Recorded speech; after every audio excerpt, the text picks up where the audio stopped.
relating to precise boundaries and considerations that are quite important, the devil always being in the details.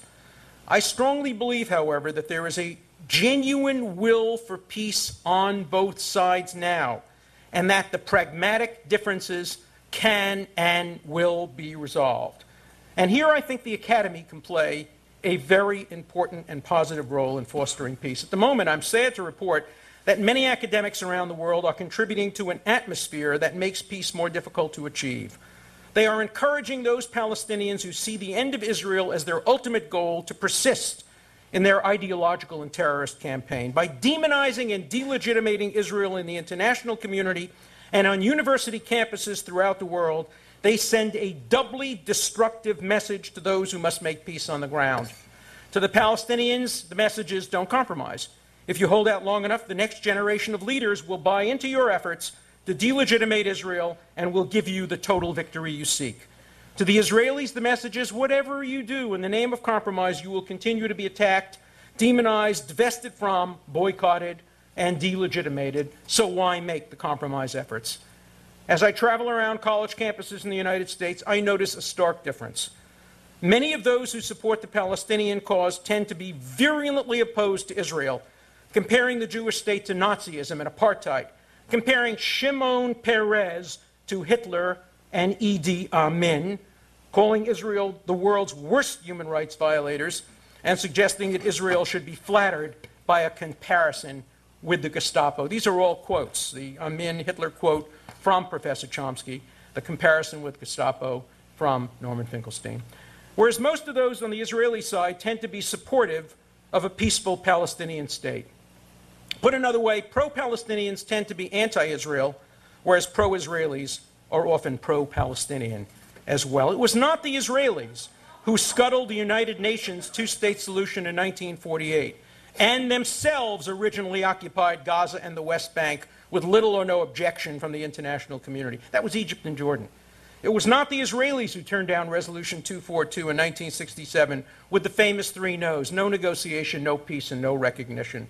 As Abba Eban put it, this is the first time in history that the side who won the war sued for peace and the side that lost the war demanded unconditional surrender. It was not Israel that turned down the generous offer at Camp David and Taba. The Palestinian leadership has never missed an opportunity to miss an opportunity, but it is not too late for peace now. I wish to end my opening remarks today by making a specific proposal directed to my distinguished opponent.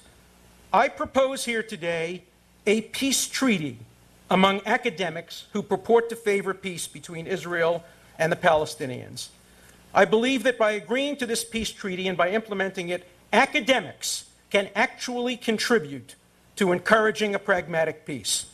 I call today for those who have supported the Palestinian cause to stop demonizing Israel, to stop delegitimating Israel, to stop defaming Israel, to stop applying a double standard to Israel, to stop divestiture and boycotts of Israel, and most importantly, to stop being more Palestinian than the Palestinians themselves.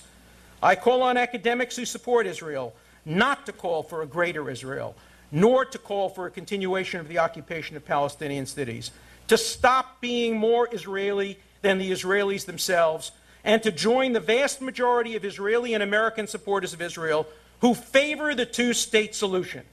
If the two elder statesmen of Israel, Sharon and Peres, can place pragmatism before ideology and peace before party, and come together toward the center in the interest of a pragmatic peace, then surely two elder statesmen of the American academic debate over Israel who share this platform tonight can also make our contribution to the peace process by encouraging those who respect us and sometimes follow our guidance to move closer to the center and closer to accepting a pragmatic, non-ideological resolution of this bitter conflict.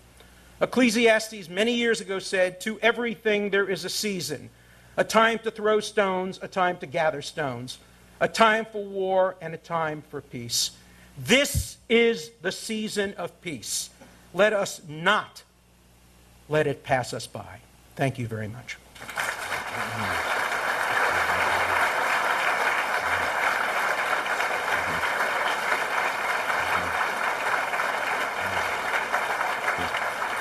Thank you, Professor Dershowitz. Professor Chomsky.